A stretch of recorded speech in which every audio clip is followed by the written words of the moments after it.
Welcome everyone to the Proven Knowledge Podcast. I'm your host, Anthony Church. I'm a music producer from Northeast Ohio. I began this weekly interview series to give you different perspectives on how to approach a career in the field from different artists, producers, engineers, and other great minds who share their stories on not only what's made them succeed, but also what has shaped them into the people that they are today.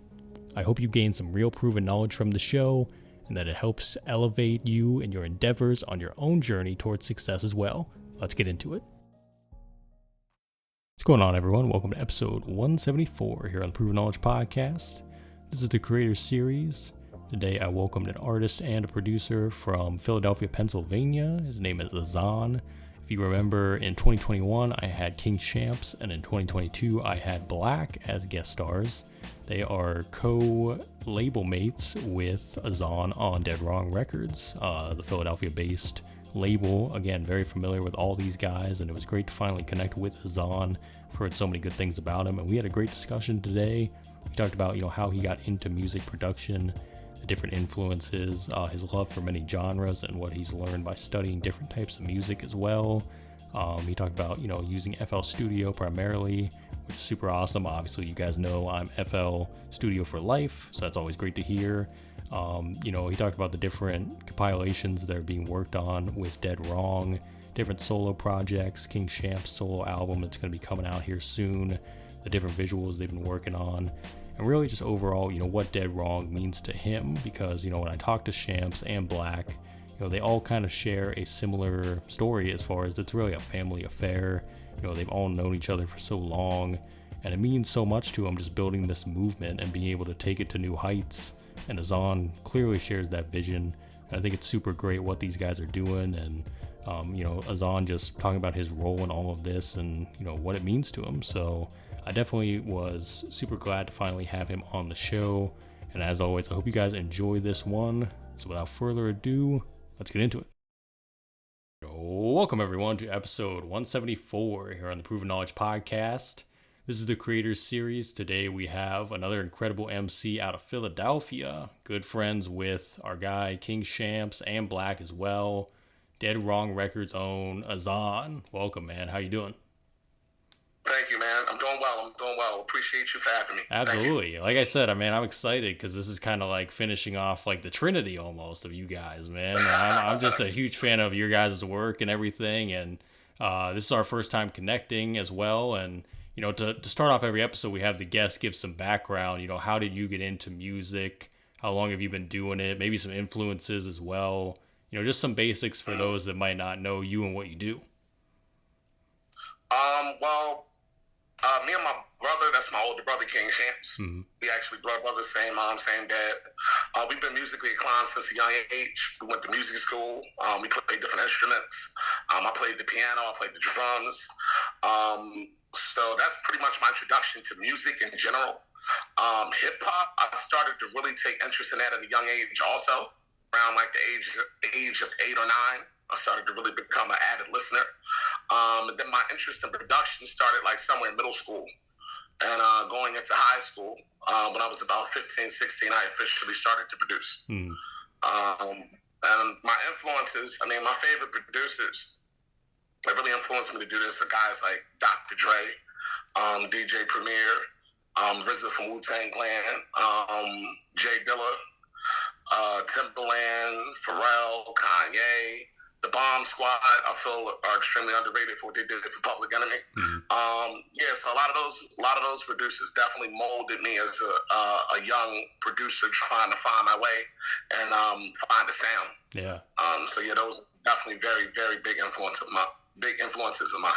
Yeah, that's super awesome, man. And I want to say that Shampz told me as well on our episode that you guys were brothers. I didn't know if that was like for sure or not. So I'm glad that you gave me like confirmation for sure. Brothers. Yeah, so that's definitely awesome. And I know that, like I said, Blak is obviously another guy in Dead Wrong Records that you guys work a lot with as well. And like I said, what you guys are doing is incredible. And I want to get into that in a bit, but I definitely want to start as well as like, let's take it from the production standpoint, because I think this might be a good one. I usually ask people from the artist standpoint, so you can answer it however you'd like. But what do you think was a big challenge, when you finally were getting into producing? you were trying to develop your own sound as well. Like, what do you think, was there ever a challenge you had to overcome, maybe learning how to get really good at beats, or just learning how to simplify them enough so that MCs could hear themselves on the beat? Like, what do you think was a big challenge you had to overcome? I felt it was just learning the equipment that I was using, learning to how efficiently use it. I had an idea of what I wanted to put down because, like I said, those dudes influenced me, and they were pretty much just formats that I was going off of at the particular time. So I had an idea of what I wanted to put down. I just had to learn step by step how to be more efficient, how to know the equipment, how to know the programs that I was using, and it was a gradual process. I mean, to where I am now, production-wise, I'm 28 years old now. So me knowing how to produce from 16 to 28, it was a process. It was just a consistent process. And I feel like now I'm definitely better than I ever was. And I'm extremely confident that I can put my skills up against anybody's. Yeah. I mean, because I know what I'm doing now. But at that point in time, I was in the infant stages of production, and I was learning a lot of things, a lot of growing pains, knowing how to do this, knowing how to do that. But I feel like, all of it was valid. All of it needed to happen. And I feel like now where I am in my comfortability as a producer, I believe all of those growing pains added to where I am now as a producer. So yeah, definitely. Yeah. And I always feel like that's the best feeling, is that when you can get past that point, almost like the beginner's stage, where it's like you almost have that self-doubt still, where you're trying to get through it and you're like, I think I can be good at this, but I don't know for sure yet. But then once you start getting the hang of it, the more and more you just gain more confidence. You know what I mean? And so like you're, like you said, you're that many years in, you're just like, oh, I know I got it now. So now I'm just perfecting the craft every single day and just getting better and better, and sharpening your tools, honestly, to continue on and just to keep evolving. So that's super awesome. And what do you use? Do you use like Ableton or FL Studio? Or are you like more traditional, like MPC? Like, what are you using mostly? I'm trying to get into the hardware, but when I started to produce, I started using FL Studio. So that's pretty much my comfort zone, FL Studio. I might use a MIDI controller or two. The M Audio Axiom is a favorite of mine. I like the Kai MPD also. So I'll get into the MIDI controllers, but FL Studio is my comfort zone. I know how to use Reason and Ableton Live and Logic and all of that. I know how to use those, but FL Studio is pretty much my comfort zone. Yeah. You and me both, man. FL Studio for life, man. I'm locked in, man. I don't think I'll ever change, really. Like you said about, hardware too. Like, I eventually want to learn like certain things, like Machine and things like that. But the way I see it, if it's not broke, don't fix it. You know what I mean? Like, you just figure it out and you figure out what works for you. So that's super awesome, man. And let's get into Dead Wrong Records, because obviously it's super important to all you guys. You guys all are about that movement. You guys just dropped some new music recently as well, you and Shampz. So, like, talk to me about what it means to you to work with Blak, to work with Shampz, to have this collective. Because they both said similar things to me, as far as it's really like a family. You know what I mean? It really is like a family affair, and you guys just work so well together. So for you and your role in the group, what do you think it means to you? Me and my older brother, we've always had an idea, not only our love as musicians, but also entrepreneurship. So when me and my older brother started Dead Wrong Records, which me and him are both co-CEOs of the company, we had an idea of trying to bring a certain energy to hip-hop as well as music overall that we felt hadn't been heard in a while. So that's why we say dead wrong, because I feel like we're dead wrong for what we're trying to do in this generation. We're so against the grain of what all of the other music is out there. That's kind of what the mission statement of the label is. So when you start talking about it definitely is a family, because a lot of the relationships date back. Like me and Blak went to high school together. Frio, another guy on the label, Shampz and him went to high school. So these are friends that we've known for years. Is just in life in general, outside of the musical journey. And then outside of it, they're extremely talented guys.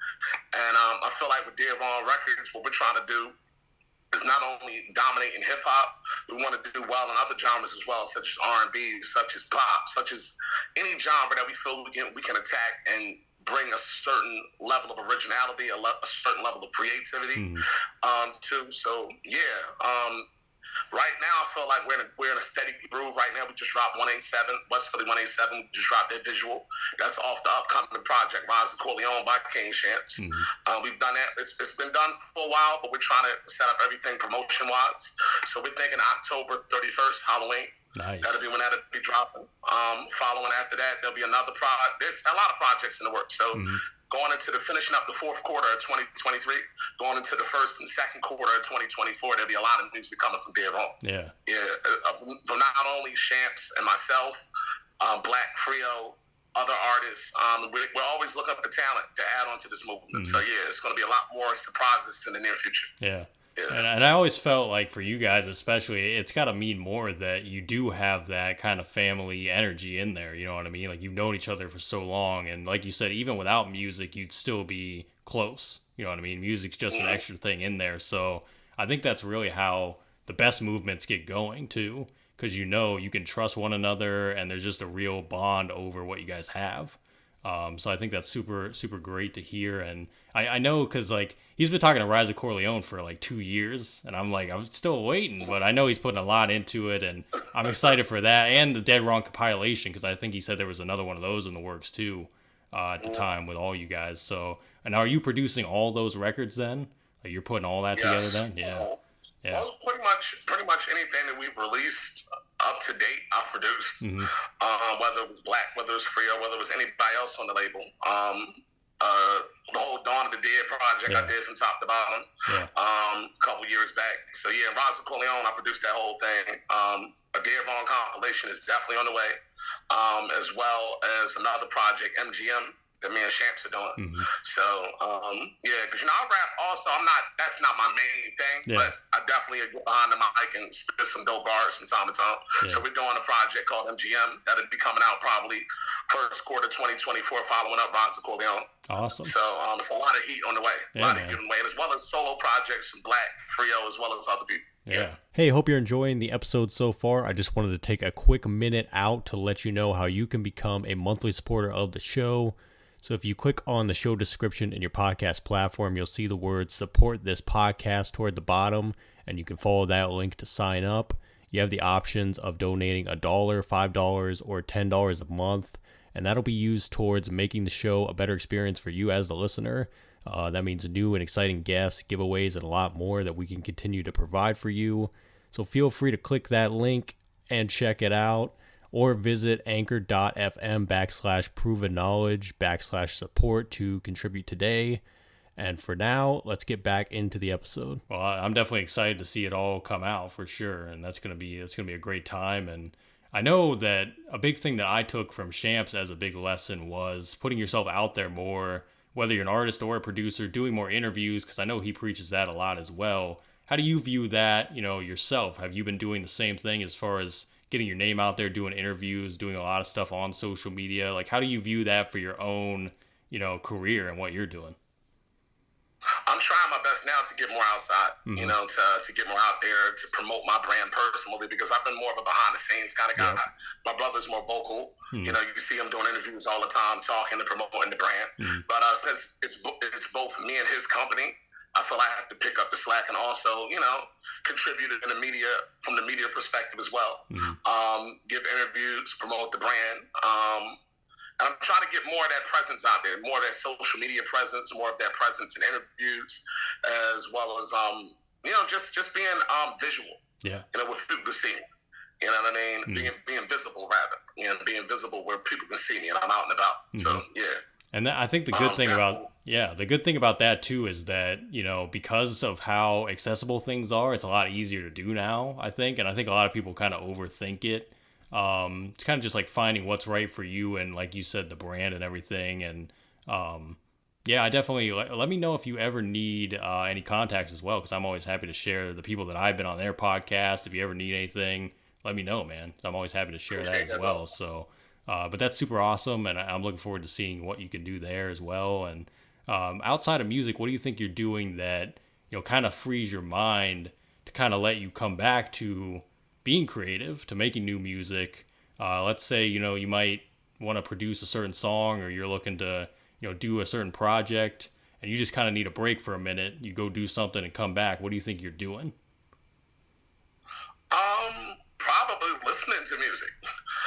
Because music is such a very consistent aspect of my life. Whether I'm listening to hip hop, R&B, rock and roll, funk, reggae, any kind of music, classical, jazz. I'm a big jazz guy. So I listen to music to give me influence on what I want to do going forward. It influences me in various ways. Not only listening to the classic artists, what's going on now, to try to weigh what our music is up against the rest of the competition, because that's what I look at everybody else as is the competition. So I'm like, all right, so let me where does our stuff fit in per se? So that's what kind of gets me back in it. Like, I have such a hunger for us being pretty much the most dominant label in hip hop, overtaking all of the competition out. That's kind of what drives me. Like, just the hunger of trying to be in the best. Like how you look at a guy like Michael Jordan in basketball, or Floyd Mayweather in boxing. Like, being the best is what drove them. And I feel that's what drives me as well as everybody else over here. Like, we want that, and we're not shy about letting anybody know that we want that spot. And we want to do anything it takes to get that. Yeah, man. Yeah. That's super awesome. And I definitely think, even just being able to study different styles of music, how important that is. Because I was kind of told something like that before I first started producing. My friend's uncle actually gave us advice. He's like, you should always try to listen to even things you're not a fan of, just to listen to it to kind of like get that palette, you know what I mean, and get that certain sound, get familiar with it, you know what I mean, because you never know what you'll be incorporating into your own style whenever you get good enough to kind of make your own wave and do your own thing. So I always remember that as well, and I'm like, even if I don't listen to this on the day-to-day, I'm still going to go and like take the deep dive. I always go to Spotify and just go to different playlists and just find like whatever I can draw inspiration from. It is kind of cool. You go down like the rabbit hole, you know what I mean? So that's super awesome, man. I'm glad to hear that it's kind of like similar for you as well, and just studying and applying that to your own sound and your own waves. So what do you think is going to be next because obviously you just gave us the majority of the projects that are going to be coming out. Is there anything else, even outside of music, maybe visuals, maybe something that you have in the works that you want to let people know about that might be on the horizon?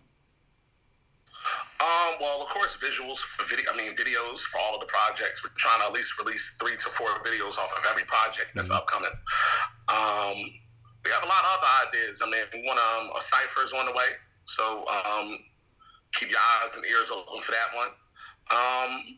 Couple other visual experiences will be on the way. You know what I mean? Nothing I'm really ready to let out of the bag right now, but in the next 6 months, you'll see us way more than you've ever seen us before.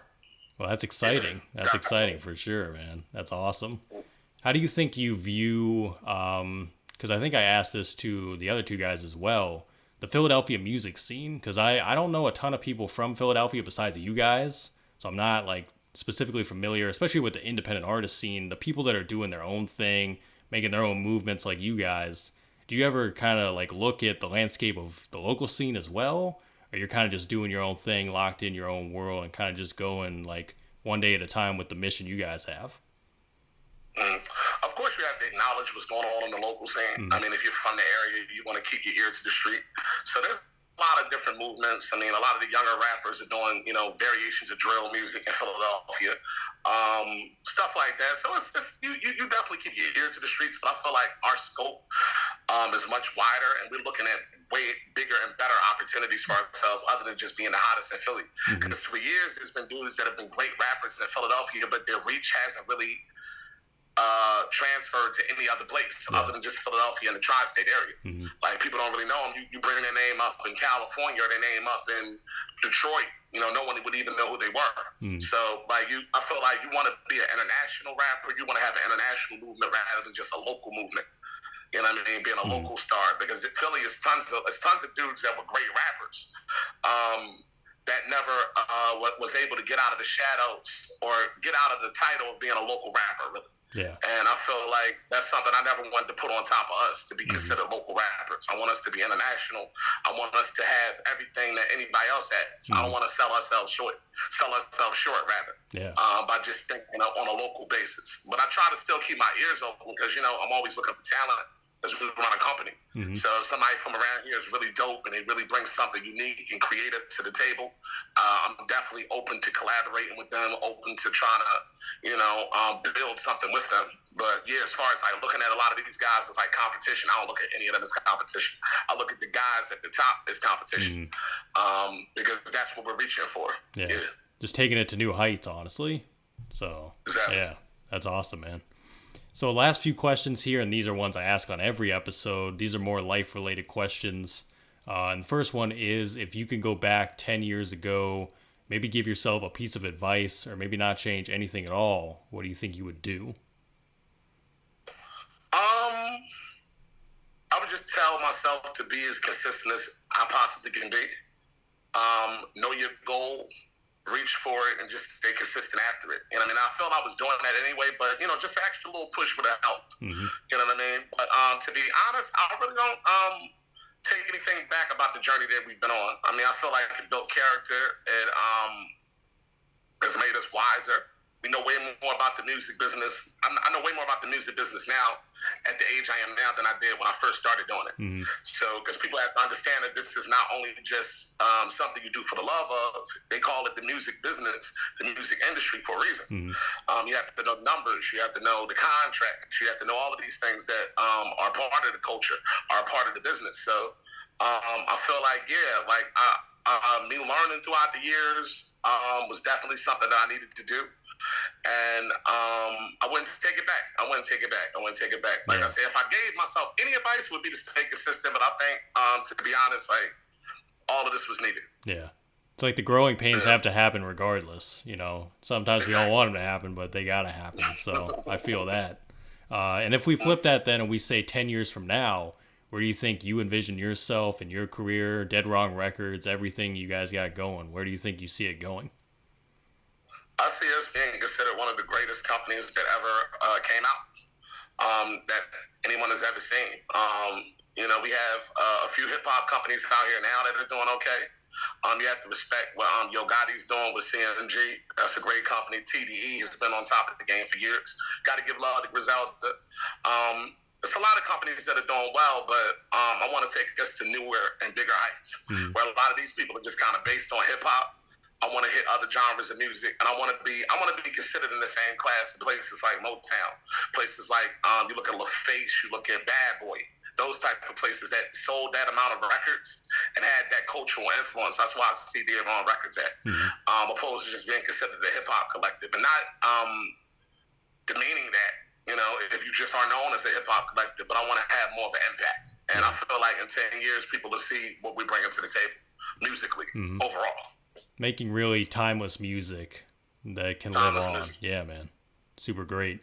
And do you have any final words of wisdom today for the listeners? If you have something you're passionate about, just give your all to it. Try to stay as focused as you can on it, and block out all the background noise, block out all the doubt, block out all of the hate, and just try to stay focused on your goal, because sometimes people's visions can get clouded because they're just dealing with constant negativity being spewed their way, and then they start to doubt themselves. They start to wonder, can they do it? They start to compare themselves to everybody else and say, "Boy, I'm not better than him, or I'm not better than her." Stay confident, stay focused, and I believe you'll be able to accomplish your goals eventually. Rome wasn't built in a day, so it's not going to happen overnight. But you have to be able to consistently just chip away at your goals. Stay focused, and don't let any of the background noise affect your confidence. Because so many people I know that have had talent, not only in music, but in other realms of life, they've let the background noise dictate which way they were going to go in life. They let the hate, they let the negativity have such an impact on them to where it destroyed their futures. So you can't let that. You have to just stay focused and, just keep it. It's one step at a time. It's not going to happen overnight, but keep your goal in mind and stay confident in your goal. Stay focused as you possibly can. Yeah. You possibly can stay focused. Yeah. Absolutely, man. The laser focus, so important. 100%. Exactly. So, man, Azzan, that's all I have for you today. Man, thank you so much again for, being on the show. It was great to finally connect with you, and I know we're going to have to do this again soon, man. We'll have to stay in touch. So. I appreciate it, man. Definitely. Yeah. We definitely have to do this again. Yeah. Thanks, everyone, for listening today. That was episode 174. We'll be back this time next week. As always, hit the support button on your podcast streaming platform if you'd like to send any funds. And feel free to leave us that 5-star rating if you enjoyed today's episode. So we'll see you then. Thanks, everyone.